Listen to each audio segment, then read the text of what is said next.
This is a Note to Future Me, Wednesday, August 8th, 2018.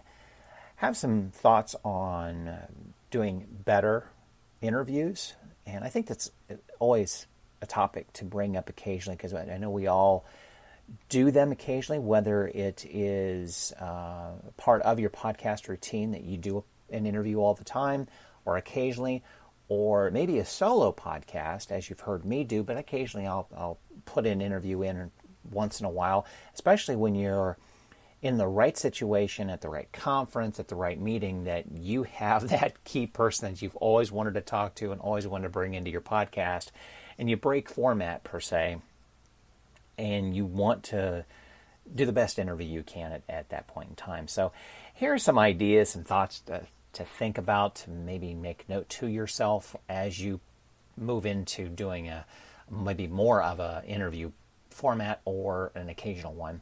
Be prepared to go to them and interview them face-to-face if possible.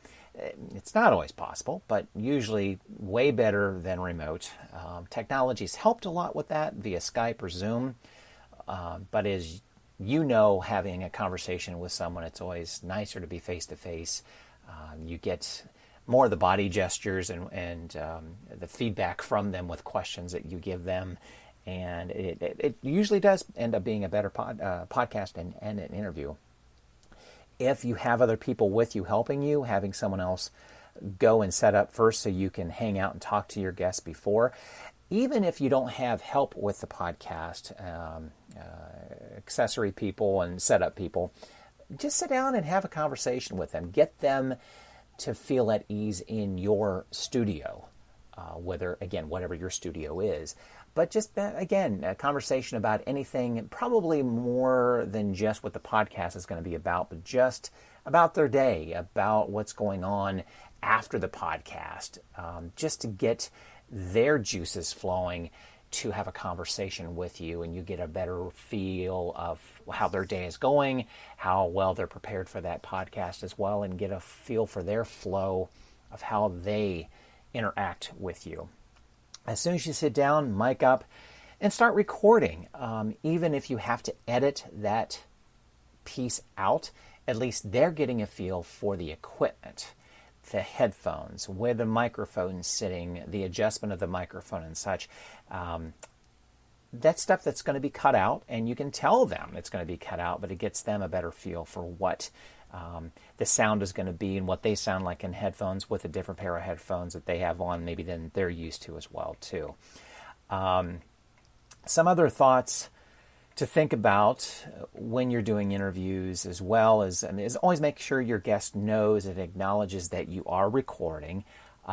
Confirm their identity position when they mic up so you have it on tape and to use later as a reference if you've lost your notes, or they may correct you while you're recording of their official title. Maybe the title's changed at the last minute, or it may not be listed correctly on their company's website and such. You never know. Mistakes happen, but if you get it from, quote unquote, the horse's mouth and it's on tape, you know you have a reference to it as you go back and edit. Guests can pause the interview at any time to take a break, to think about the question. Let them know that editing will occur. When I do interview podcasts with my clients, and I'm either a part of the interview or I'm just there recording or sitting in the background, I always remind the guest and the interviewer, hey, it's not a one and done. We will always edit. Don't feel bad about starting over with an answer or answering differently, or at the end of the interview letting us know that answer that you gave us to that one question you may not want to include. Editing will occur. Don't think twice about it. We want this podcast to be the best representation for you and the best podcast that we can create for our listeners as well too. And at the end, always ask 2 additional questions. Is there anything else that you might want to add or explain further? Is there anything you want to ask me?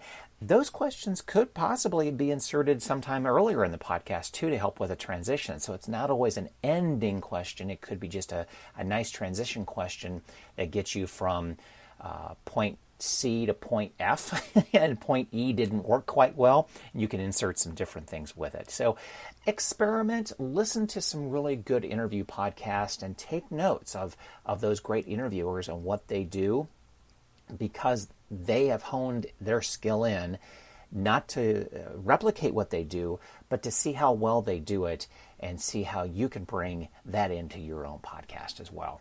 Be sure to sign up for my free daily email newsletter. It's available to sign up for on my website, circle270media.com. It's called Open the Mic Newsletter.